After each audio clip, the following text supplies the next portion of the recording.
السلام علیکم، welcome to my channel Urdu store. تمام ویڈیو اپڈیٹس کے لیے اردو اسٹور کو سبسکرائب کر کے نوٹیفیکیشن کو آن کر لیں۔ تو چلیے سنتے ہیں آج کی ویڈیو میں ایک روح کے انتقام کی پراسرار داستان حیرت۔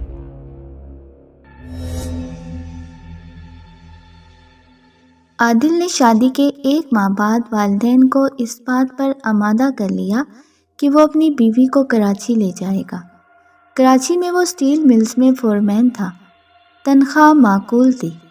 وہ چند دوستوں کے ساتھ کرائی کے گھر میں رہتا تھا اور ہر ہفتے والدین سے ملنے حیدرآباد جایا کرتا تھا۔ شادی کی پہلی ہی رات اس کی دلہن نے کہہ دیا تھا کہ وہ اس کے ساتھ کراچی میں رہے گی۔ عادل نے اس سے وعدہ کیا تھا کہ وہ آئندہ تنخواہ ملنے پر کوئی مکان تلاش کر کے اسے ہمراہ لے جائے گا۔ کراچی جیسے شہر میں سستا مکان تلاش کرنا بہت مشکل تھا۔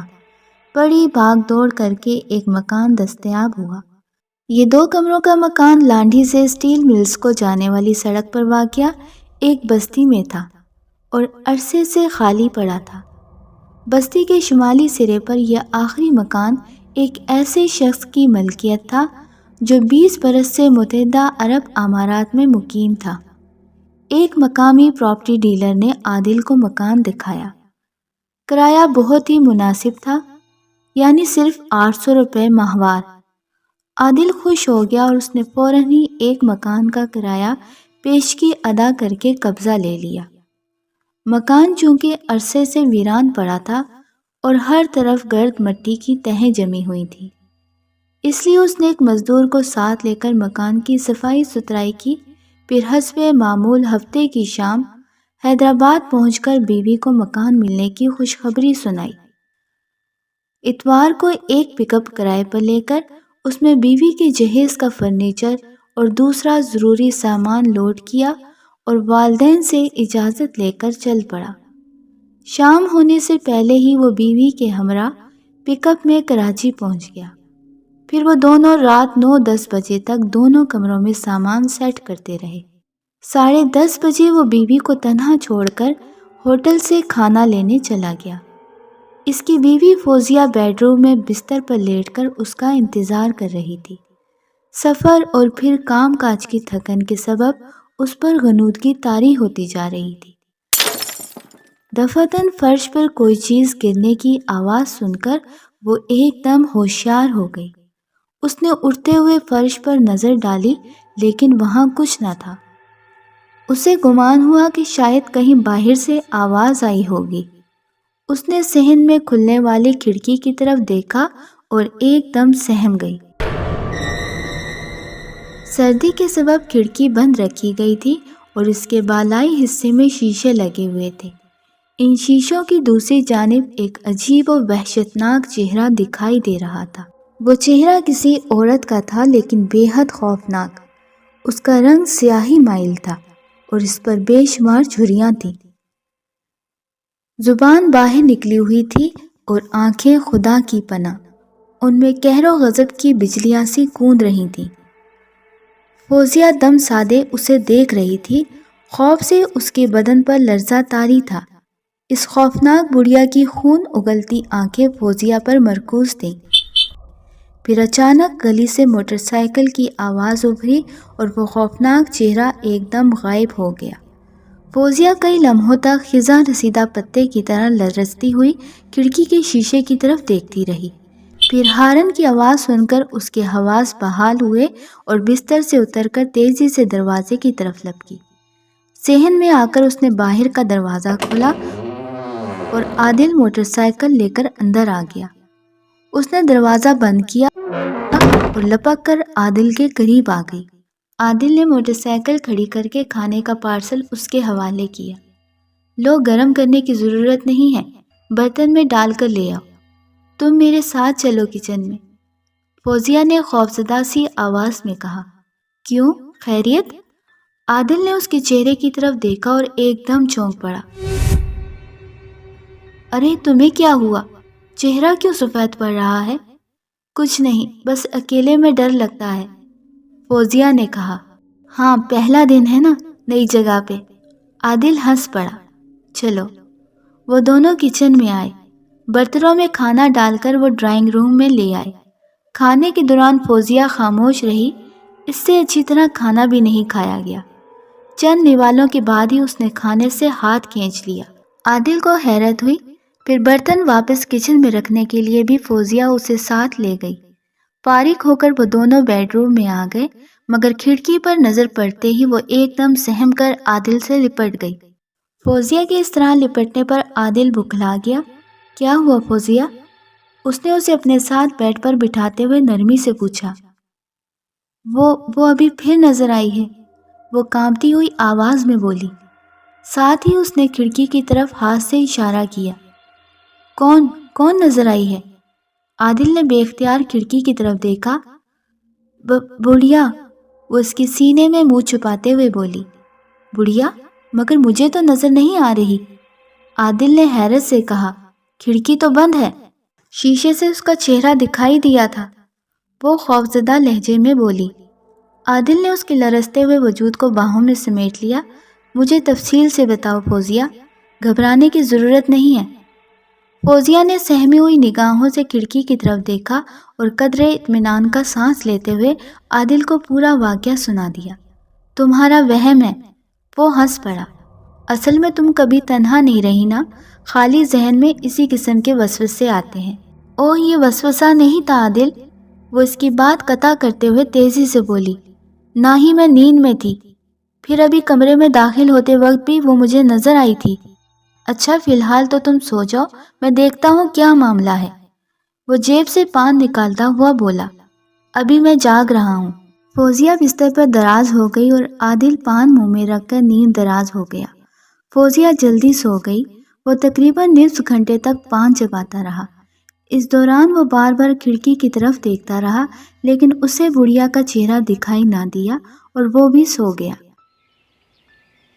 اگلی صبح وہ بیدار ہوئے تو رات کا واقعہ فوزیہ کے ذہن سے محو ہو چکا تھا۔ اس نے ناشتہ تیار کیا۔ ناشتہ کر کے عادل ڈیوٹی پر چلا گیا۔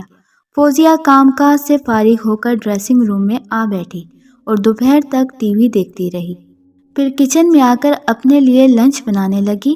عادل کو ڈیوٹی سے 4-5 بجے تک لوٹنا تھا اور فوزیہ کو صرف اپنے لیے کھانا پکانا تھا، لیکن جو ہی اس نے پیاز کاٹنے کے لیے چھری اٹھائی، اس کے حلق سے ایک بے ساختہ چیخ نکلی اور اس نے چھری پھینک دی جو دستے تک خون میں لتھڑی ہوئی تھی۔ خوف کی شدید لہر اس کے رگ و پے میں سرایت کر گئی اور وہ فوراً ہی کچن سے نکل آئی۔ وہ ڈرائنگ روم میں آ کر صوفے پر گر گئی اور ہانپنے لگی۔ نئی چھری سے اس نے ابھی تک کچھ نہ کاٹا تھا، مگر اب وہ چھری خون آلود تھی۔ یوں لگتا تھا جیسے کسی نے چھری سے تازہ کلیجہ کاٹا ہو۔ کافی دیر تک وہ اپنے حواس پر قابو پانے کی کوشش میں رہی، پھر ہمت کر کے اٹھی اور دوبارہ کچن میں آ گئی، لیکن چھری کو فرش پر نہ پا کر ایک بار پھر وہ خوفزدہ ہو گئی۔ اس نے ادھر ادھر دیکھا تو چھری اوون کے اوپر رکھی تھی اور وہ بالکل صاف نظر آ رہی تھی۔ اس پر خون کا ایک ہلکا سا بھی نشان تک نہ تھا۔ خوف سے اس کے ذہن معاف ہونے لگا۔ اس نے کسی نہ کسی طرح اپنے لیے آملیٹ بنایا اور ڈرائنگ روم میں آ کر بیٹھ گئی۔ عادل 4 بجے ڈیوٹی سے لوٹا تو فوزیہ نے چند منٹ بعد چائے بنائی اور چائے پینے کے دوران عادل سے چھری کے واقعے کا ذکر کیا۔ عادل کو حیرت ہوئی، لیکن فوزیہ کا خوف دور کرنے کے لیے اس نے بات مذاق میں اڑا دی۔ شام سے ذرا پہلے وہ پکانے کے لیے ترکاری لینے گیا تو فوزیہ بیڈ روم میں الماری سے عادل کے کپڑے نکالنے لگی تاکہ صبح کے لیے ابھی سے پریس کر کے رکھ دے۔ عادل کا سوٹ نکال کر وہ پلٹی تو اچانک اسے کسی رونے کی آواز سنائی دی اور وہ بے اختیار چونک پڑی۔ اس نے غور سے سننے کی کوشش کی تو محسوس ہوا کہ کوئی عورت ہچکیاں لے کر رو رہی ہے۔ رونے کی آواز ڈرائنگ روم کی طرف سے آ رہی تھی۔ اسے خیال آیا کہ صحن کا دروازہ کھلا تھا، شاید کوئی دکھ کی ماری عورت اندر آ گئی ہو۔ یہ سوچ کر وہ کمرے سے نکلی اور ڈرائنگ روم کی طرف بڑھی، لیکن جو ہی وہ اندر آئی آواز ایک دم بند ہو گئی۔ اس نے حیرت سے ادھر ادھر دیکھا، مگر ڈرائنگ روم میں کوئی نہ تھا۔ اس کے ذہن پر ایک دم خوف طاری ہو گیا اور وہ تیزی سے دوڑتی ہوئی ڈرائنگ روم سے نکل کر صحن میں آ گئی۔ اسی لمحے اسے کوئی برتن فرش پر گرنے کی آواز آئی اور وہ بے اختیار اچھل پڑی۔ برتن گرنے کی آواز ایسی ہی تھی جیسے شیشے کا گلاس فرش پر گرا ہو۔ وہ ہانپتی ہوئی چند لمحوں تک خوفزدہ نگاہوں سے کچن کے دروازے کی طرف دیکھتی رہی، پھر ہمت کر کے آگے بڑھی۔ قریب پہنچ کر اس نے اندر جھانکا تو فرش پر نہ کوئی برتن تھا اور نہ ہی شیشے کے ٹکڑے، ہر شے صحیح سلامت اپنی اپنی جگہ پر موجود تھی۔ تب خوف کی ایک نئی لہر اس کے بدن میں سرایت کر گئی اور وہ کچن سے ہٹ کر صحن کے دروازے کے پاس آ گئی۔ دروازہ بند تھا اور خوف سے لرزتی ہوئی عادل کا انتظار کرنے لگی۔ تقریباً 10 منٹ بعد عادل اندر آتا ہوا مسکرایا، لیکن فوزیہ کے چہرے پر نظر پڑتے ہی اس کے لبوں سے مسکراہٹ کافور ہو گئی۔ اوہ، تمہیں کیا ہوا؟ کیا پھر کوئی بات ہو گئی ہے؟ عادل ہم یہاں نہیں رہیں گے، وہ اس سے لپٹتے ہوئے بولی۔ یہ مکان آسیب زدہ ہے، کیا تمہیں کوئی آسیب نظر آیا ہے؟ عادل نے چونکتے ہوئے پوچھا۔ نہیں، لیکن مجھے یقین ہے کہ اس گھر میں جنات کا بسیرا ہے، وہ خوفزدہ لہجے میں بولی۔ تم کوئی اور گھر تلاش کر لو۔ فوزیہ نے عورت کے رونے کی آواز اور کچن میں برتن گرنے کا واقعہ بیان کیا تو عادل بھی فکر مند ہو گیا۔ پہلے وہ سمجھ رہا تھا کہ ایک اجنبی جگہ پر تنہائی کے سبب فوزیہ وسوسوں کا شکار ہو رہی ہے، لیکن اب دو تازہ واقعات سن کر وہ سنجیدگی سے اس بات پر غور کرنے لگا کہ مکان آسیب زدہ ہے اور انہیں وہاں نہیں رہنا چاہیے۔ خیر، وہ چند لمحوں بعد بولا، ابھی تو تم کھانا پکاؤ، صبح میں پراپرٹی ڈیلر سے بات کروں گا۔ لیکن فوزیہ کا خوف دور نہ ہوا اور عادل کو کچن میں اس کے ساتھ ہی رہنا پڑا۔ اس دوران وہ اس نقطے پر بھی غور کرتا رہا کہ یہ سب کچھ فوزیہ کے ساتھ ہی کیوں پیش آ رہا ہے، اسے کیوں کچھ محسوس نہیں ہوا۔ رات کے کھانے کے بعد وہ ٹی وی پر ڈرامہ دیکھنے کے بعد بیڈ روم میں آئے تو بستر کی چادر شکن آلود دیکھ کر فوزیہ ایک بار پھر سہم گئی۔ تم ڈیوٹی سے آنے کے بعد بستر پر لیٹے تھے؟ اس نے بیڈ روم کے قریب رکتے ہوئے پوچھا۔ نہیں تو لیٹا تو کیا، میں کمرے میں آیا ہی نہیں، تمہارے ساتھ ڈرائنگ روم میں ہی بیٹھا رہا تھا، وہ چونکتے ہوئے بولا۔ ذرا چادر دیکھو، اس پر لگتا ہے کوئی لیٹا رہا ہے۔ عادل نے غور کیا تو اسے بھی یہی محسوس ہوا، مگر فوزیہ کا خوف دور کرنے کے لیے اس نے کہا، ہو سکتا ہے ہوا سے شکنیں پڑ گئی ہوں۔ فوزیہ نے بحث سے گریز کیا اور اس سے لپٹ کر سو گئی۔ عادل کو نیند نہ آئی۔ تقریباً 1 گھنٹے بعد اچانک اسے آواز سنائی دی اور وہ چونک پڑا۔ اسے یوں لگا کہ جیسے کمرے کے باہر 2 افراد آپس میں آہستہ آہستہ باتیں کر رہے ہوں۔ کمرے کا دروازہ بند تھا۔ وہ کوئی آہٹ پیدا کیے بغیر بیڈ سے اتر کر دروازے کے پاس آیا اور ایک دم بولٹ گرا کر دروازہ کھول دیا۔ لیکن دروازہ کھلتے ہی باہر ایک دم سناٹا چھا گیا۔ اس نے باہر جھانکا لیکن باہر کوئی نہ تھا۔ ٹھیک اسی لمحے صحن کا دروازہ بند ہونے کی آواز سنائی دی اور وہ بے اختیار اچھل پڑا۔ اس نے باہر آ کر صحن کے دروازے کی طرف دیکھا تو وہ بدستور بند تھا اور اس کا بولٹ چڑھا ہوا تھا۔ یہ معاملہ اس کی سمجھ میں نہ آیا اور وہ بیڈ روم میں واپس آ کر بستر پر لیٹا ہی تھا کہ کسی کے ہنسنے کی آواز سنائی دی۔ اس نے تیزی سے کھڑکی کی طرف دیکھا تو شیشے سے چپکا ایک جہنمی چہرہ دیکھ کر خوف سے اس کی دھڑکنیں تیز ہو گئیں۔ وہ چہرہ اسی بڑھیا کا تھا جو گزشتہ رات فوزیہ کو دکھائی دیا تھا۔ بڑھیا کی خون اگلتی آنکھیں عادل پر مرکوز تھیں اور ہونٹ حرکت کر رہے تھے جیسے وہ منہ ہی منہ میں بڑبڑا رہی ہو۔ پھر ایک دم اس کا منہ کھلا اور زبان اس طرح باہر نکل آئی جیسے کسی نے پکڑ کر کھینچ دی ہو۔ اس سے بڑھیا کی شکل اور بھی خوفناک ہو گئی اور عادل نے دہشت زدہ ہو کر آنکھیں بند کر لیں۔ خوف کی شدت سے اس کا دل زور زور سے دھک دھک کر رہا تھا۔ اس خوفناک جہنمی چہرے کو دوبارہ دیکھنے کی اس میں ہمت نہ تھی۔ 2-3 منٹ بعد اس نے آنکھیں کھولے بغیر کمبل چہرے پر ڈالنے کی کوشش ہی کی تھی کہ اچانک کمرے میں ایک خوفناک سی چیخ بلند ہوئی اور اس نے گھبرا کر آنکھیں کھول دیں۔ کھڑکی کے شیشے سے بڑھیا کا خوفناک چہرہ غائب ہو چکا تھا۔ اس نے آہستہ آہستہ نگاہوں کو گھمایا، لیکن کمرے میں کوئی تیسرا ذی روح موجود نہیں تھا، حالانکہ وہ چیخ کمرے میں گونجی تھی اور کسی عورت ہی کی تھی۔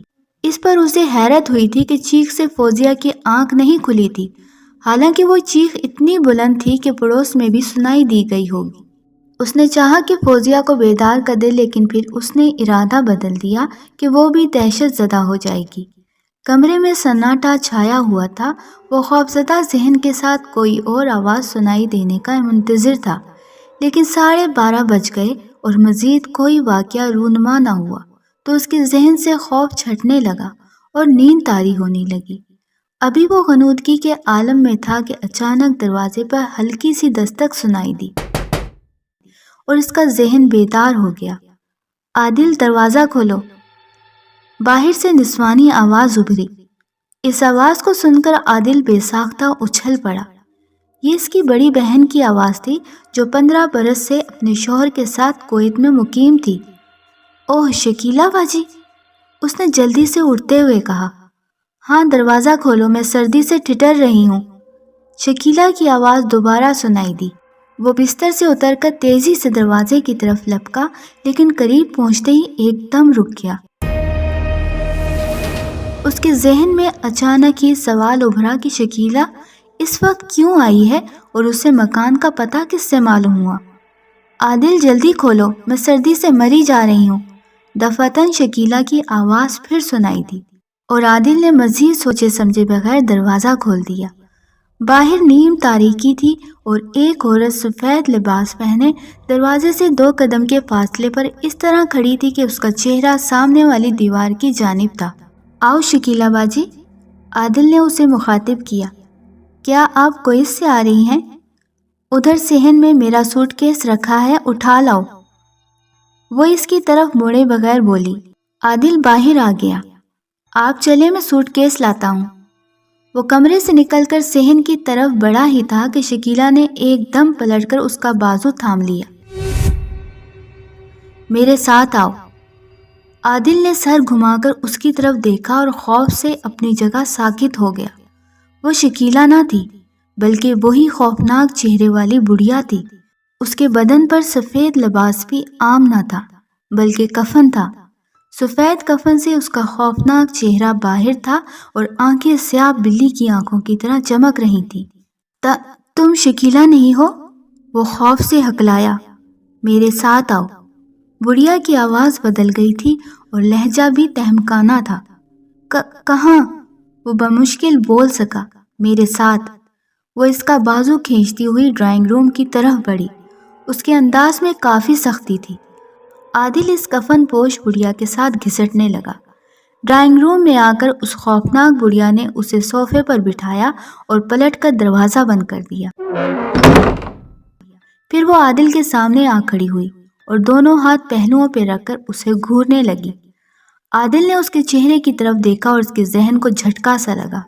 اسے یوں محسوس ہوا جیسے بڑھیا کی آنکھوں سے مقناطیسی لہریں نکل کر اس کے ذہن کو جکڑتی جا رہی ہوں۔ دفعتاً بڑھیا نے پلٹ کر عقب میں پڑا صوفہ اٹھایا اور دائیں جانب رکھ کر فرش پر بیٹھ گئی۔ عادل کی طرف اس کی پشت تھی، اس لیے وہ نہ دیکھ سکا کہ بڑھیا کیا کر رہی ہے۔ وہ خوف سے ساکت و جامد اس کی پشت کو دیکھ رہا تھا۔ بڑھیا کے ہاتھ فرش پر اس جگہ حرکت کر رہے تھے جہاں پہلے صوفہ پڑا تھا، مگر چند منٹ بعد ہی وہ بے اختیار اچھل پڑا۔ بڑھیا فرش کھود رہی تھی اور دائیں بائیں مٹی کا ڈھیر لگتا جا رہا تھا۔ پھر بڑھیا وہاں سے ایک طرف ہٹی تو عادل کو فرش میں ایک گڑھا دکھائی دیا جو اتنا کشادہ تھا کہ اس میں ایک صوفہ رکھا جا سکتا تھا۔ آؤ، خوفناک بڑھیا نے اسے مخاطب کیا اور وہ اٹھ کر اس کے قریب آ گیا۔ قریب سے دیکھنے پر گڑھا کافی گہرا اور تاریک دکھائی دیا۔ اس میں زینے بنے ہوئے تھے۔ میرے پیچھے پیچھے آؤ۔ بڑھیا نے گڑھے میں زینے پر پاؤں رکھتے ہوئے عادل سے کہا۔ پھر وہ زینے اترنے لگی۔ عادل کو یہ سوال کیے بغیر اس کے پیچھے پیچھے زینے اترنے لگا۔ زینوں پر بڑھیا اس سے 2 قدم آگے تھی اور نیچے تاریکی تھی۔ عادل کا دل چاہا کہ عقب سے بڑھیا کو لات مار کر واپس باہر نکل جائے، لیکن اسی لمحے بڑھیا نے پلٹ کر اس کی طرف خونکار نگاہوں سے دیکھا اور وہ ایک دم سہم گیا۔ بڑھیا پھر زینے اترنے لگی۔ تقریباً 15 زینے اتر کر وہ فرش پر پہنچا تو وہاں مکمل تاریکی تھی اور بڑھیا بھی نظر نہ آ رہی تھی۔ آگے مزید کوئی زینہ محسوس نہ ہونے کے سبب وہ رک گیا۔ اس وقت اس کا دل اتنے زور سے دھڑک رہا تھا کہ جیسے ابھی سینہ پھاڑ کر باہر آ جائے گا۔ موت کا سناٹا اور قبر جیسی تاریکی میں وہ خود کو اندھا اور بہرا محسوس کر رہا تھا۔ اچانک وہاں روشنی پھیل گئی۔ ہلکی زرد اور بیمار روشنی ایک چراغ کی تھی جو بائیں جانب دیوار کے تاکچے میں جل رہا تھا۔ روشنی ہونے پر اس نے ماحول کا جائزہ لیا اور اس کے بدن میں سنسناہٹ سی پھیلتی چلی گئی۔ یہ ایک بہت بڑا کمرہ تھا، لیکن وہاں اس کے سوا کوئی دوسرا نہ تھا۔ بڑھیا نہ جانے کہاں چلی گئی تھی۔ بائیں دیوار میں ایک دروازہ تھا جو بند دکھائی دے رہا تھا۔ پھر اس نے دائیں جانب سے آہٹ سنی تو ادھر دیکھا۔ خوفناک چہرے والی بڑھیا اس طرف سے آ رہی تھی۔ عادل کے ذہن کو جھٹکا لگا کہ چند لمحے پہلے تو وہ وہاں نہ تھی، اب اچانک کہاں سے پیدا ہو گئی۔ بڑھیا اس کے قریب آئی اور خلاف توقع نرمی سے بولی، عادل، اس دروازے کو کھول کر دیکھو، ادھر کیا ہے؟ عادل کسی معمول کی مانند چلتا ہوا دروازے کے پاس پہنچا اور دروازہ کھول دیا، مگر دوسری طرف نظر پڑتے ہی بے اختیار اچھل پڑا۔ ادھر بھی ایک کمرہ تھا جس میں چراغ جل رہا تھا اور فرش پر ایک خوبصورت نوجوان لڑکی چت لیٹی ہوئی تھی۔ اس کے بدن پر سرخ کامدار لباس تھا۔ وہ یکسر کوئی نوبہاتا دکھائی دے رہی تھی، لیکن اس کی گردن میں نائلون کی ڈوری کا پھندا دکھائی دے رہا تھا اور اس کی پھٹی پھٹی آنکھیں بصارت سے محروم معلوم ہو رہی تھی۔ اس کا بدن بالکل ساکت پڑا تھا۔ عادل چند لمحوں میں ہی جان گیا کہ وہ لڑکی زندگی سے محروم محض ایک لاش ہے۔ اس نے پلٹ کر خوفزدہ نگاہوں سے بڑھیا کی طرف دیکھا۔ یہ تو لاش ہے، وہ ہکلایا۔ کیا تم جانتے ہو اس لڑکی کو؟ بڑھیا نے سوال کیا۔ نہیں تو۔ اس کی آواز حلق میں پھنسنے لگی۔ اندر چلو، میں بتاتی ہوں۔ وہ آگے بڑھی۔ عادل خوف سے لرزتا ہوا لاش والے کمرے میں داخل ہوا۔ بڑھیا بھی اندر آ گئی۔ کمرے میں بائیں جانب ایک پلنگ رکھا تھا جس پہ ریشمی بستر بچھا تھا، لیکن بستر کی بے شکن چادر ظاہر کر رہی تھی کہ پلنگ پر کوئی وجود نہیں سویا تھا۔ نہ جانے وہ بستر کب سے استعمال نہیں ہوا تھا۔ بڑھیا نے اندر آ کر عادل کو پلنگ پر بیٹھنے کا حکم دیا اور وہ آگے بڑھ کر پلنگ کے کنارے پر بیٹھ گیا۔ بڑھیا لاش کے قریب آئی اور 2 زانوں بیٹھ گئی۔ عادل نے خوفزدہ نگاہوں سے بڑھیا کے چہرے کی طرف دیکھا، لیکن وہ عادل کی طرف متوجہ نہ تھی۔ اس کی نگاہیں لاش کے چہرے پر مرکوز تھیں اور اس کی آنکھوں سے آنسو ٹپک رہے تھے۔ بڑھیا کو آنسو بہاتے دیکھ کر عادل کو حیرت کا جھٹکا لگا اور خوفزدہ ہونے کے باوجود اس کے ذہن میں سوال ابھرا کہ بڑھیا کیوں رو رہی ہے، لڑکی کون ہے اور بڑھیا کا اس سے کیا تعلق ہے؟ لیکن وہ اس سے پوچھنے کی جرات نہ کر سکا۔ چند لمحوں بعد بڑھیا نے ڈبڈباتی ہوئی آنکھوں سے عادل کی طرف دیکھا۔ عادل، یہ میری بیٹی رضیہ ہے، وہ بھرائی ہوئی آواز میں بولی۔ اسے بڑی بے دردی سے قتل کیا گیا ہے۔ اوہ مگر، عادل چونکتا ہوا بولا۔ خاموشی سے سنتے رہو، وہ اس کی بات قطع کرتے ہوئے ایک دم گھبرائی۔ تمہیں یہاں لانے اور لاش دکھانے کا ایک مقصد ہے اور پوری بات سنے بغیر تم اس مقصد کو سمجھ نہ سکو گے۔ میرا نام زینت ہے اور مجھے مرے ہوئے 20 برس گزر چکے ہیں۔ کیا؟ عادل دہشت سے ہکلایا۔ مگر تم تو زندہ ہو۔ ہاں، مجھے رضیہ کی خاطر قبر چھوڑ کر یہاں بسیرا کرنا پڑا، وہ آہستہ سے بولی۔ میں 20 برس سے یہاں بھٹک رہی ہوں۔ تو کیا تم بدرو ہو؟ خوف کی شدت سے عادل کی زبان لڑکھڑانے لگی تھی۔ یہی سمجھ لو، وہ لاش کے چہرے پر نگاہیں گاڑتی ہوئی بولی۔ 20 برس قبل اپنی موت سے چند گھنٹے پہلے میں نے اپنی رضیہ کو دلہن بنایا کہ شام کو اس کی بارات آنے والی تھی، لیکن اس بدبخت فاروق مرزا کو گوارا نہ تھا کہ رضیہ کی شادی اس کے بجائے کسی اور سے ہو۔ چنانچہ بارات آنے سے صرف 2 گھنٹے پہلے اس نے اپنے چند جرائم پیشہ مسلح ساتھیوں کے ہمراہ میرے گھر پر حملہ کیا۔ میں نے مزاحمت کی تو مجھے گولی مار کر ہلاک کر دیا گیا، اور حملہ آور رضیہ کو زبردستی اپنی گاڑی میں ڈال کر ملیر سے یہاں لے آئے۔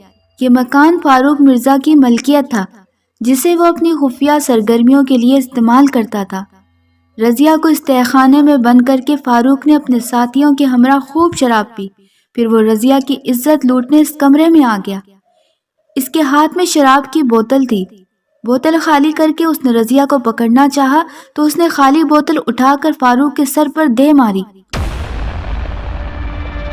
اور وہ بے ہوش ہو گیا، لیکن رضیہ تہہ خانے سے نہ نکل سکی کیونکہ دوسرے کمرے میں فاروق کے ساتھی موجود تھے۔ تھوڑی دیر بعد فاروق کو ہوش آیا تو اس نے غصے میں آ کر رضیہ کے گلے میں پھندا ڈال کر اسے ہلاک کر دیا۔ زینت خاموش ہو گئی اور اس کی آنکھوں سے دوبارہ آنسو جاری ہو گئے۔ عادل خاموش بیٹھا اس کی کہانی سن رہا تھا اور اس کی سمجھ سے یہ بات باہر تھی کہ رضیہ کے قتل کے معاملے سے اس کا کیا تعلق ہے اور وہ کیوں اسے بتا رہی ہے۔ زینت چند لمحوں بعد دوبارہ کہنے لگی، مجھے دوسرے روز دفن کر دیا گیا، لیکن میری روح کو قبر میں چین نہ آ رہا تھا۔ فاروق مرزا نے اپنے ساتھیوں کی مدد سے رضیہ کی لاش گندے نالے میں پھینکوا دی۔ یہ نالہ ناظم آباد کے قریب ہے اور گجر نالہ کہلاتا ہے۔ ہاں، گجر نالہ میں نے دیکھا ہوا ہے، عادل تیزی سے بولا۔ لیکن بوری میں بند رضیہ کی لاش جلد ہی علاقے والوں کی نگاہوں میں آ گئی اور شام کو اسے میرے پہلو میں سپرد خاک کر دیا گیا۔ تب رضیہ کی روح نے مجھ سے رابطہ قائم کیا۔ اماں، دیکھو تمہاری بیٹی برباد ہو کر تمہاری پناہ میں آ گئی ہے۔ ظالموں نے مجھے کس بے دردی سے ہلاک کیا ہے۔ رضیہ کی پرسوز آواز سے میرا دل دہل گیا۔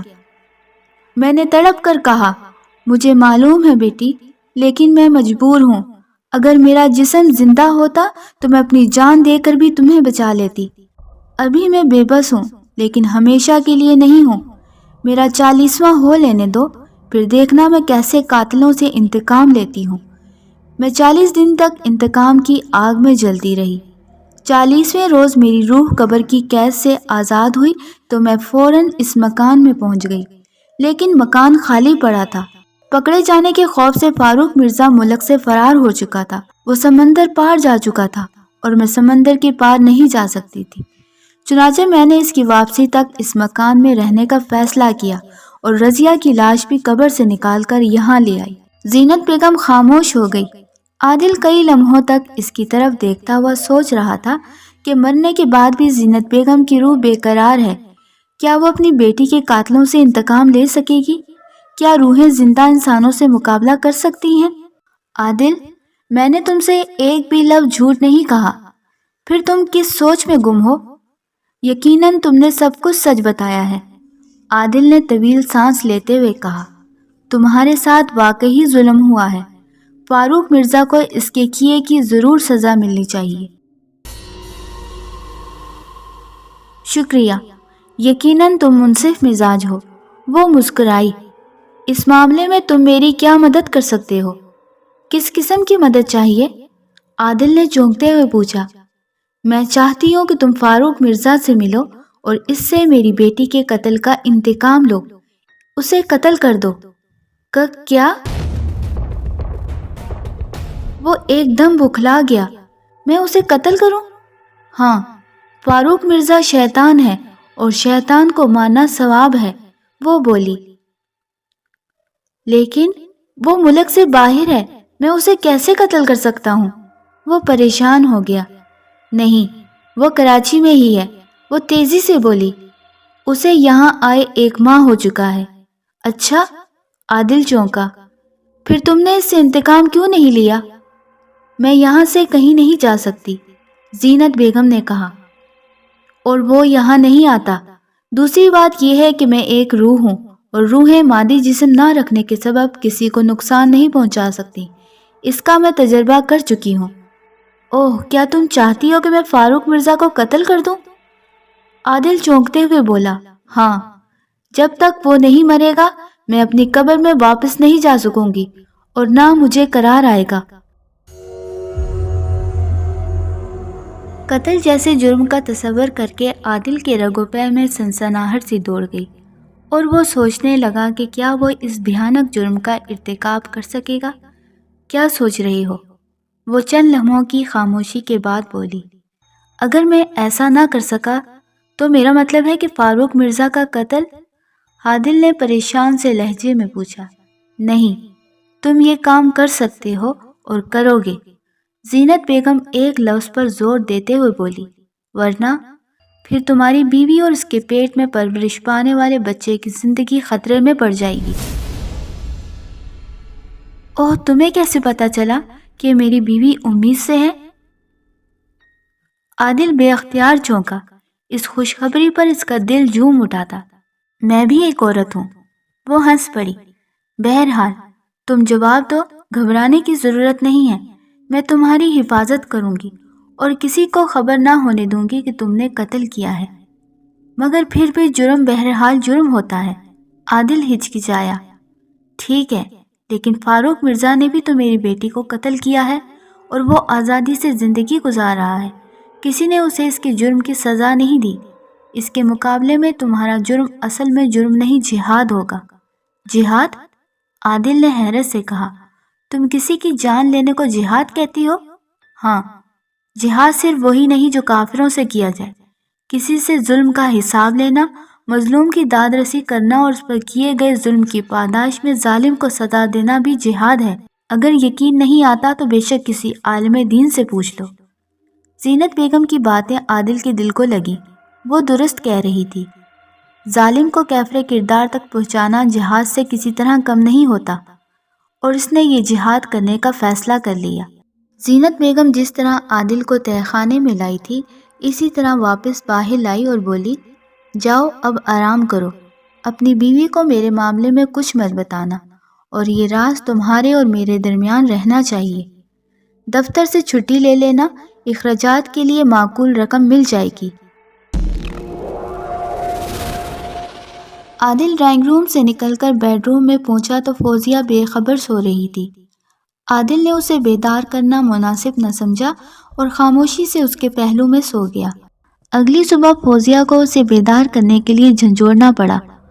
اٹھ بھی جاؤ عادل، 9 بج رہے ہیں اور تم گھوڑے بیچ کر سو رہے ہو، کیا آفس نہیں جانا؟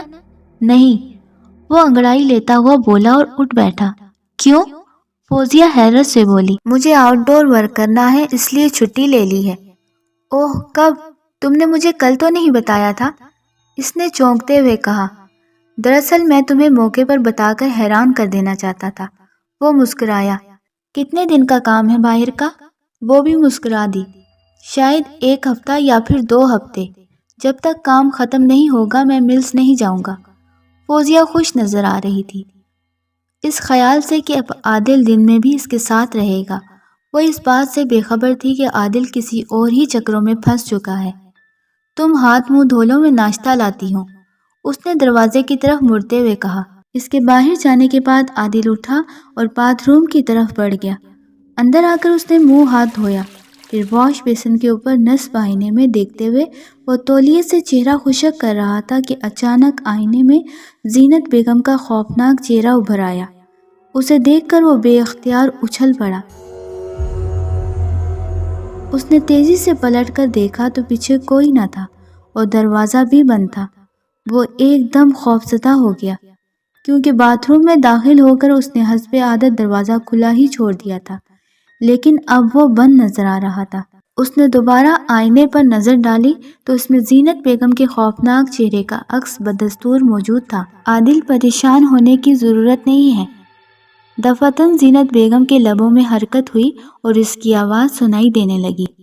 میں یہ بتانے آئی ہوں کہ میں نے تمہارے اخراجات کے لیے تمہارے تکیے کے نیچے رقم رکھ دی ہے، کھل کر خرچ کرو، اس کے ختم ہونے تک مزید رقم دے جاؤں گی، لیکن شرط یہ ہے کہ پورے خلوص سے کام ہونا چاہیے، محض رقم کی لالچ میں وقت پاس نہ کرنا۔ دوسرے ہی لمحے اس کا عکس غائب ہو گیا۔ عادل نے طویل سانس لیا اور باتھ روم سے نکل آیا۔ بیڈ کے پاس آ کر اس نے تکیہ ہٹایا تو اس کی آنکھیں حیرت سے پھیل گئیں۔ وہاں بڑے بڑے نوٹوں کی ایک گڈی رکھی تھی۔ اتنی ڈھیر ساری رقم پا کر اسے بے حد مسرت ہوئی۔ پھر فوزیہ کے قدموں کی چاپ سن کر اس نے تیزی سے گڈی اٹھا کر جیب میں رکھ لی۔ فوزیہ ناشتے کی ٹرے اٹھائے اندر آئی، دونوں نے اکٹھے ناشتہ کیا۔ سناؤ، رات کو ڈر تو نہیں لگا تھا؟ اس نے ناشتے کے بعد فوزیہ سے پوچھا۔ نہیں، آج وہ منحوس شکل نظر نہیں آئی، فوزیہ نے مسکراتے ہوئے کہا۔ کچن میں بھی خیریت رہی؟ آئندہ بھی خیریت ہی رہے گی، اس نے ہنس کر کہا۔ وہ خوفناک بڑھیا تمہیں دوبارہ نظر نہیں آئے گی۔ کیوں؟ کیا کوئی تعویذ لائے ہو میرے لیے؟ فوزیہ چونکی۔ وہ رات کو خواب میں مجھے ملی تھی، کہہ رہی تھی کہ وہ یہاں سے ہمیشہ کے لیے جا رہی ہے کیونکہ تم میرے بچے کی ماں بننے والی ہو۔ اوہ، کیا تم سچ کہہ رہے ہو عادل؟ وہ مسرت سے چیخی۔ یقین کرو، عادل نے اس بات میں سر ہلایا۔ بے شک تم آزما لینا، چاہو تو لیڈی ڈاکٹر سے چیک اپ بھی کروا لو۔ فوزیہ کا چہرہ خوشی سے کھل اٹھا۔ میں بھی صبح سے سوچ رہی تھی کہ مجھے متلی کیوں ہو رہی ہے، اچار کھانے کی خواہش کیوں ہو رہی ہے۔ اس کی بات سن کر عادل کو بھی زینت بیگم کے کال پر یقین آ گیا اور اس کی سچائی کا ثبوت اس کی جیب میں رقم کی صورت میں بھی موجود تھا۔ پی سی او سے اس نے اسٹیل ملز فون کر کے اپنے انچارج کو اپنی علالت کی اطلاع دی اور 3 دن کی رخصت چاہی۔ انچارج نے ہمدردی کا اظہار کرتے ہوئے ہدایت کی کہ وہ باقاعدہ درخواست کسی کے ذریعے بھجوا دے۔ عادل نے اپنے شعبے میں کام کرنے والے ایک دوست کو فون کیا اور اسے ہدایت کی کہ اس کی جانب سے درخواست لکھ کر انچارج کے حوالے کر دے۔ پھر وہ پراپرٹی ڈیلر کے پاس جا پہنچا۔ سنائیے جناب، مکان پسند آ گیا ہے؟ ڈیلر نے پوچھا اور اس کے لیے چائے منگوائی۔ جی ہاں، بہت صاف ستھرا گھر ہے، عادل نے مسکراتے ہوئے کہا، لیکن اب میں اسے خریدنا چاہتا ہوں۔ اوہ، کیا واقعی؟ ڈیلر نے حیرت اور بے یقینی سے اس کی طرف دیکھا۔ جی ہاں، میں نے مکان خریدنے کے لیے اپنے ہیڈ آفس میں ایڈوانس کی درخواست دے رکھی تھی جو منظور کر لی گئی ہے۔ رقم کا کل پرسوں تک چیک مل جائے گا۔ یہ تو بڑی خوشی کی بات ہے۔ اب دیکھنا یہ ہے کہ مالک بھی مکان بیچنا پسند کرتا ہے یا نہیں۔ میں اسی لیے آیا ہوں کہ آپ اس سے میری ملاقات کریں۔ میں بالمشافہ معاملہ طے کرنا چاہتا ہوں۔ ڈیلر کے چہرے سے ہچکچاہٹ کا اظہار ہوا۔ عادل نے مسکراتے ہوئے کہا، بے فکر رہیں، آپ کو آپ کا کمیشن ملے گا، مجھے آپ پر اعتماد ہے۔ اس کی بات سن کر ڈیلر کا چہرہ کھل اٹھا۔ شکریہ جناب، مالک کا پتہ کرنا پڑے گا کہ وہ آج کل کہاں ہے۔ میرے پاس اس کا فون نمبر ہے لیکن وہ اکثر ملک سے باہر ہی رہتا ہے۔ ٹھیک ہے، آپ فون کر لیں، ابھی معلوم ہو جائے گا، ورنہ پھر میں اور کوئی مکان تلاش کرنے جاتا ہوں۔ ارے نہیں صاحب، ایسی بھی کیا جلدی ہے؟ ڈیلر فون کا ریسیور اٹھاتے ہوئے بولا۔ اس نے نمبر ملائے اور عادل نے ذہن میں وہ نمبر محفوظ کر لیے۔ ڈیلر رابطہ قائم ہونے پر بات کرنے لگا۔ دوسری طرف شاید کوئی خاتون تھی۔ ٹھیک ہے، آپ انہیں پیغام دے دیجئے کہ ایک پارٹی مکان خریدنا چاہتی ہے۔ اس سلسلے میں وہ بالمشافہ مرزا صاحب سے مل کر معاملہ طے کرنے کی خواہش مند ہے۔ اگر وہ مکان فروخت کرنا چاہیں تو مجھے فون کر دیں، تھینک یو۔ یہ کہہ کر اس نے فون بند کر دیا اور عادل کی طرف دیکھ کر بولا، ان کی بیگم تھی، وہ گھر سے باہر ہیں، جیسے ہی انہوں نے فون کیا میں آپ کو اطلاع دے دوں گا۔ آپ کم از کم صبح تک انتظار کر لیجئے۔ ٹھیک ہے، میں انتظار کروں گا، عادل نے اٹھتے ہوئے کہا۔ ڈیلر کے دفتر سے نکل کر وہ ایک پی سی او پہنچا اور وہاں سے ان نمبروں پر رنگ کیا جن پر ڈیلر نے بیگم فاروق مرزا سے بات کی تھی۔ ہیلو، سلسلہ ملنے پر کسی خاتون کی آواز سنائی دی۔ السلام علیکم، میں افضل بول رہا ہوں، عادل نے جواباً کہا۔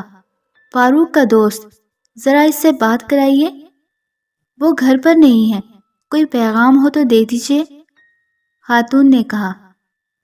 ملنا تھا، عادل سمجھ گیا کہ وہ فاروق کی بیگم ہی ہے۔ کس سلسلے میں؟ آپ کہاں سے بول رہے ہیں؟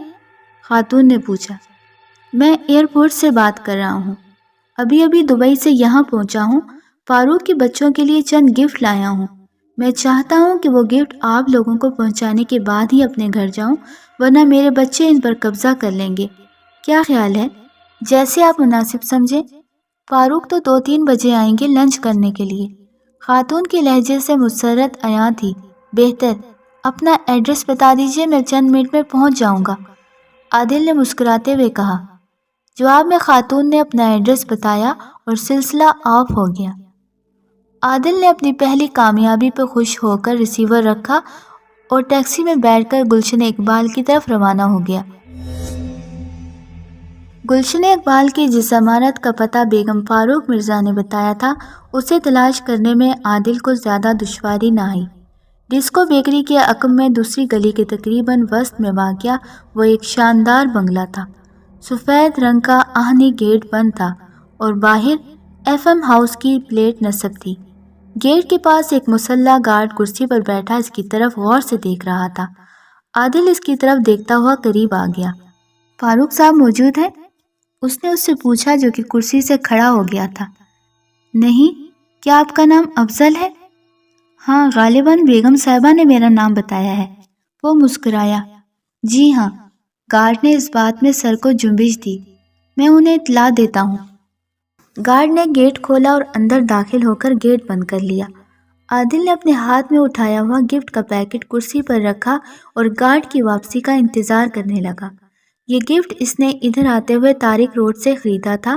گارڈ کی واپسی تقریباً 2 منٹ بعد ہوئی۔ آئیے صاحب۔ اس نے گیٹ کھول کر عادل کے لیے راستہ چھوڑ دیا۔ عادل اندر آیا تو وہاں ایک اور ملازم موجود تھا جو اچھا خاصا صحت مند اور جوان العمر تھا۔ میرے ساتھ آئیے، اس نے عادل سے کہا اور برآمدے کی طرف چل دیا۔ عادل اس کے پیچھے قدم اٹھاتا ہوا برآمدے سے گزر کر راہداری کے ایک کمرے میں داخل ہوا۔ یہ شاندار فرنیچر سے آراستہ ڈرائنگ روم تھا۔ صوفے پر ایک خوبصورت عورت بیٹھی تھی۔ اس کی عمر 40 برس کے قریب رہی ہوگی، لیکن بظاہر 30 سے زیادہ کی نظر نہیں آتی تھی۔ عادل نے سلام کیا تو اس نے دلکش مسکراہٹ کے ساتھ جواب دیتے ہوئے سامنے والے صوفے کی طرف اشارہ کیا۔ عادل نے گفٹ پیک درمیان میں پڑی میز پر رکھے اور پیچھے ہٹ کر صوفے پر بیٹھ گیا۔ افضل صاحب، آپ کیا پئیں گے؟ اس عورت نے پوچھا جو غالباً بیگم فاروق کی تھی۔ کچھ نہیں، ابھی راستے میں کولڈ ڈرنک، عادل کہنے لگا۔ پھر بھی چائے تو پینا ہی پڑے گی، وہ تیزی سے اس کی بات قطع کرتے ہوئے بولی۔ پھر اس نے ملازم کو چائے لانے کی ہدایت کی اور وہ باہر چلا گیا۔ اس کے جانے کے بعد بیگم فاروق نے گہری نگاہوں سے عادل کا جائزہ لیا۔ فاروق کی آپ کے ساتھ دوستی کب اور کیسے ہوئی؟ دفعتاً اس نے سوال کیا۔ عادل اس سوال پر چکرا کر رہ گیا، لیکن فوراً ہی سنبھل کر بولا، جب وہ UAE میں تھے، میں وہاں ایک ہوٹل میں کاؤنٹر کلرک تھا۔ لیکن وہ آپ کو نہیں جانتا؟ وہ عادل کے چہرے پر نگاہیں جما کر بولی۔ کیا مطلب؟ وہ ایک دم پریشان ہو گیا۔ میں نے اس کے موبائل پر آپ کے بارے میں اطلاع دی تھی۔ وہ مسکرائی۔ آپ کا نام سن کر اس نے یہی کہا کہ وہ آپ کو نہیں جانتا؟ اوہ، شاید طویل عرصہ گزر جانے کے سبب انہیں یاد نہیں رہا۔ عادل سٹپٹا کر بولا۔ بہرحال میں شام کو خود ان سے ملوں گا۔ شام کو وہ نہیں مل سکیں گے، وہ بہت مصروف ہیں آج کل، ملازم چائے کی ٹرالی اندر لاتے ہوئے بولا۔ عادل نے چونکتے ہوئے اس کی طرف دیکھا۔ بیگم فاروق نے تیزی سے کہا، ڈرائیور درست کہہ رہا ہے، اسے فاروق کے پروگرام کا علم رہتا ہے۔ وہ کچھ نہ بولا۔ ملازم جو ان کا ڈرائیور تھا اس نے چائے عادل کے سامنے رکھی، پھر بیگم فاروق سے بولا، ابھی صاحب کا فون آیا ہے، وہ خود آ رہے ہیں اور انہوں نے مجھے ہدایت کی ہے کہ ان کے آنے تک مہمان کو نہ جانے دیا جائے۔ اس کی بات سن کر عادل گھبرا گیا۔ ملازم نے دوسری پیالی بیگم کے سامنے رکھی، پھر کمرے سے باہر چلا گیا۔ عادل یہ سوچ کر پریشان ہو گیا کہ فاروق مرزا آ گیا تو کیا ہوگا، جسے اس نے کبھی دیکھا ہی نہ تھا۔ وہ کیسے اسے اپنا دوست تسلیم کر لے گا؟ بیگم فاروق نے چائے کی پیالی اٹھاتے ہوئے کہا، چلو اچھا ہوا وہ آ رہا ہے، آپ کو شام کے وقت زحمت نہیں کرنا پڑے گی، لیکن فی الحال مجھے جلدی ہے۔ عادل نے سنبھل کر کہا، میرا سامان ایئرپورٹ پر پڑا ہے، وہ گھر پہنچا کر میں دوبارہ آ جاؤں گا۔ چائے پیجیے، ابھی ایسی بھی کیا جلدی ہے؟ بیگم فاروق مسکرائیں۔ ایئرپورٹ پر سامان آپ نے غیر محفوظ تو نہیں چھوڑا ہوگا نا؟ عادل نے بے چینی سے پہلو بدل کر چائے کی پیالی اٹھائی اور جلدی جلدی گھونٹ لینے لگا۔ بیگم اس سے باتیں کرنے لگی۔ اس نے بیوی بچوں کے بارے میں سوال کیا تو عادل نے بتایا کہ 3 بچے ہیں، شادی کو 5 برس گزر چکے ہیں۔ وہ اس کے سوالوں کا گول مول جواب دیتا رہا اور پھر ایک دم اس کا سر چکرانے لگا۔ اس نے خالی پیالی میز پر رکھتے ہوئے کہا، میں جا رہا ہوں، 1 گھنٹے میں لوٹ آؤں گا، پلیز مجھے جانے دیجیے، میرا سامان۔ اس سے آگے وہ بات نہ کر سکا، اس کا سر بری طرح چکرانے لگا۔ اس نے اٹھنا چاہا مگر پھر لڑکھڑا کر صوفے پر ڈھیر ہو گیا۔ اس پر بے ہوشی طاری ہو گئی۔ ہوش آیا تو وہ اسی صوفے پر پڑا تھا اور سامنے لگا وال کلاک 5 بجا رہا تھا۔ اس نے حیران ہو کر اٹھتے ہوئے ادھر ادھر دیکھا تو صوفے کے بائیں جانب ڈرائیور کھڑا اور اس کے ہاتھ میں ریوالور نظر آ رہا تھا۔ یہ منظر دیکھ کر عادل کے جسم میں سنسناہٹ سی دوڑ گئی۔ تنو من ڈرائیور اس کی طرف دیکھتا ہوا مسکرا رہا تھا۔ کیا میں سو گیا تھا؟ اس نے آہستہ سے ڈرائیور کو مخاطب کیا۔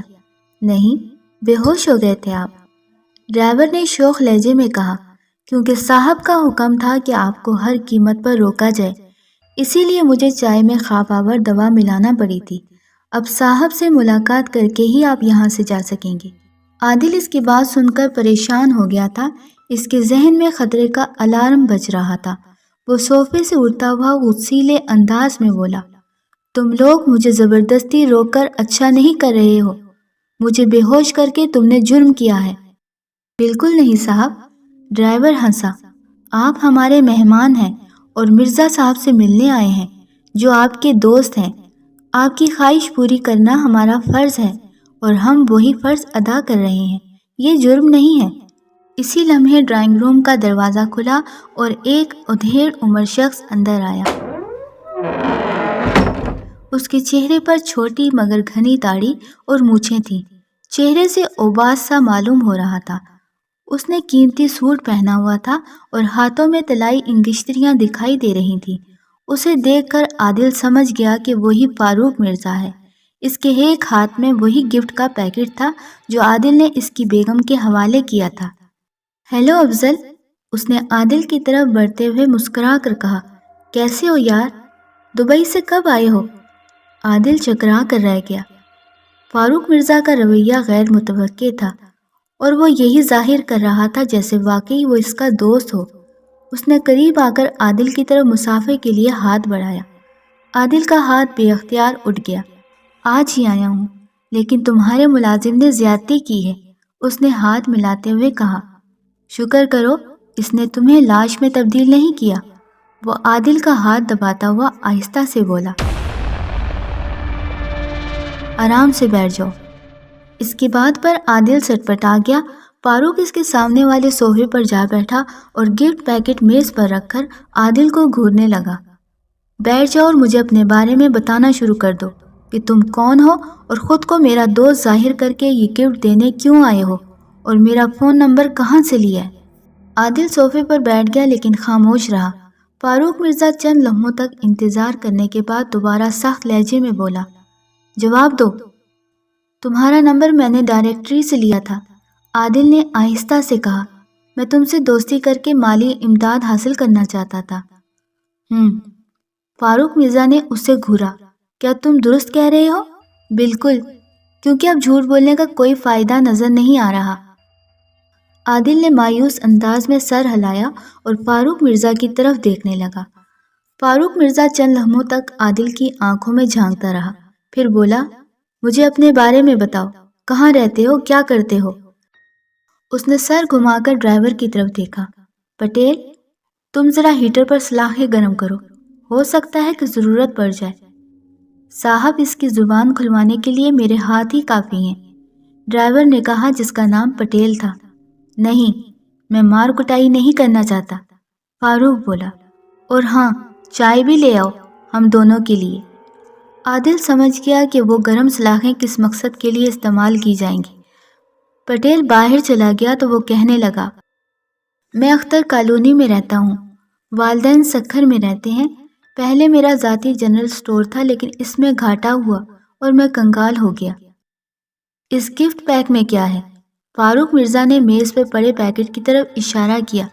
بچوں کے چند کھلونے، طارق روڈ سے خریدے تھے، عادل نے بتایا۔ فاروق مرزا نے پیکٹ کا ربن کھولا، پھر پیکٹ کھول کر اس میں جھانکا۔ ٹھیک اسی لمحے ایک نسوانی چیخ سنائی دی۔ وہ فاروق کی بیگم کی معلوم ہوتی تھی۔ فاروق تیزی سے اٹھا اور دوڑ کر کمرے سے نکل گیا۔ عادل نے موقع غنیمت جانا اور اٹھ کر کھڑکی کی طرف لپکا۔ کھڑکی کھول کر اس نے باہر چھلانگ لگائی۔ اس جانب بنگلے کی اگبی دیوار تھی جو زیادہ بلند نہ تھی۔ عادل تیزی سے دیوار پر چڑھا اور دوسری طرف اترا۔ یہ تنگ سی گلی تھی جو بنگلوں کے عقب سے گزرتی تھی۔ وہ گلی میں دوڑتا ہوا بڑی گلی میں آ گیا اور پھر سڑک کی طرف دوڑنے لگا۔ سڑک پر اسے فوراً ہی ایک ٹیکسی مل گئی اور وہ اس میں سوار ہو گیا۔ وہ گھر پہنچا تو فوزیہ بے-تابی سے اس کا انتظار کر رہی تھی۔ اس نے فوراً ہی گلے شکوے شروع کر دیے۔ یہ کیا مذاق ہے؟ تم نے پی سی او سے فون کرنے گئے تھے اور اب آ رہے ہو؟ کیا تمہیں میرا کوئی احساس نہیں ہے؟ سارا دن میں نے جس اذیت میں گزارا میں ہی جانتی ہوں۔ عادل کا ذہن الجھا ہوا تھا۔ اس نے فوزیہ کو مطمئن کرنے کے لیے الٹے سیدھے بہانے بنائے۔ تمہیں تو میں نے پہلے ہی بتا دیا تھا کہ آج سے آؤٹ ڈور کا کام کرنا ہے۔ فون کیا تو انچارج کا حکم ملا کہ فوراً کلفٹن پہنچو۔ مجبوراً اسی وقت چلا گیا۔ کام کی زیادتی کے سبب لنچ بھی نہیں کر سکا۔ کیا کھانے کے لیے کچھ مل جائے گا؟ میں نے بھی لنچ نہیں کیا تمہارے انتظار میں۔ تم کمرے میں چلو، میں لاتی ہوں۔ فوزیہ کچن کی طرف بڑھ گئی۔ وہ ڈرائنگ روم میں آ بیٹھا۔ اسی لمحے خیال آیا کہ وہ زینت بیگم کی روح کو اس واقعے سے کیسے آگاہ کرے۔ شاید وہ فوزیہ کی موجودگی میں نظر نہ آئے اور رات کو اس کے سو جانے کے بعد اس سے رابطہ قائم کرے۔ پھر اس نے بائیں جانب رکھے صوفے کی طرف دیکھا جس کے نیچے تہہ خانے کا راستہ تھا۔ دوسرے ہی لمحے وہ چونک کر اٹھ گیا۔ اس صوفے پر ایک طے کیا ہوا کاغذ رکھا تھا۔ اس نے جلدی سے کاغذ اٹھا کر کھولا تو اس پر لکھی تحریر دیکھ کر بے اختیار اچھل پڑا۔ عادل، فاروق مرزا کی بیگم کو سانپ نے کاٹ لیا ہے، جس کی وجہ سے تم وہاں سے نکلنے میں کامیاب ہوئے ہو۔ اب ڈیلر سے مکان خریدنے کی بات مت کرنا، ورنہ فاروق مرزا تمہیں پہچان لے گا۔ ڈیلر نے اس سے ملاقات کا وقت طے کر لیا ہے۔ صبح 10 بجے فاروق نے ڈیلر کے پاس آنا ہے، لیکن تم انکار کر دینا۔ ڈیلر تم سے بات کرنے آ رہا ہے۔ باقی ہدایت رات کو دوں گی، زینت بیگم۔ اسی لمحے باہر سے قدموں کی آہٹ سن کر عادل نے تیزی سے وہ پرچہ جیب میں ٹھونس لیا۔ فوزیہ کھانا لے آئی۔ کھانے کے بعد وہ چائے بنانے گئی۔ اسی وقت کال بیل بجی اور عادل اٹھ کر باہر آ گیا۔ باہر ڈیلر کھڑا تھا۔ وہ دعا سلام کے بعد کہنے لگا، میں نے فاروق مرزا سے بات کی ہے، وہ صبح 10 بجے آئے گا، آپ بھی آ جائیے گا، اور بالمشافہ۔ عادل نے اس کی بات قطع کرتے ہوئے معذرت کی۔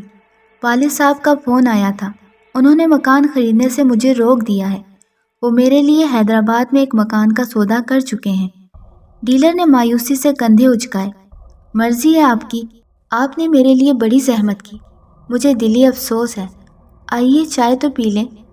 شکریہ، پھر کبھی صحیح، اس وقت مجھے گھر جانے کی جلدی ہے، ڈیلر نے ہاتھ ملاتے ہوئے کہا۔ اسے رخصت کر کے عادل واپس کمرے میں آیا تو فوزیہ بھی آ گئی۔ کس سے مکان کی بات ہو رہی تھی عادل؟ ڈیلر سے۔ مالک یہ مکان فروخت کرنا چاہتا ہے، لیکن میں نے ٹال دیا، ہمارے پاس ابھی اتنی گنجائش کہاں ہے۔ فوزیہ مطمئن ہو کر چلی گئی۔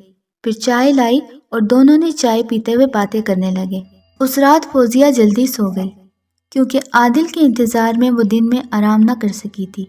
عادل بھی تھکا ہوا تھا، لیکن زینت بیگم نے رات کو ہدایت دینے کا لکھا تھا، اسی لیے وہ کوشش کر کے جاگتا رہا۔ تقریباً 11 بجے کھڑکی کے شیشے میں زینت بیگم کا چہرہ دکھائی دیا۔ وہ اشارے سے اسے باہر بلا رہی تھی۔ عادل کوئی آہٹ پیدا کیے بغیر بیڈ سے اترا اور باہر آ گیا۔ باہر زینت بیگم موجود تھی۔ وہ اسے ڈرائنگ روم میں لے آئی۔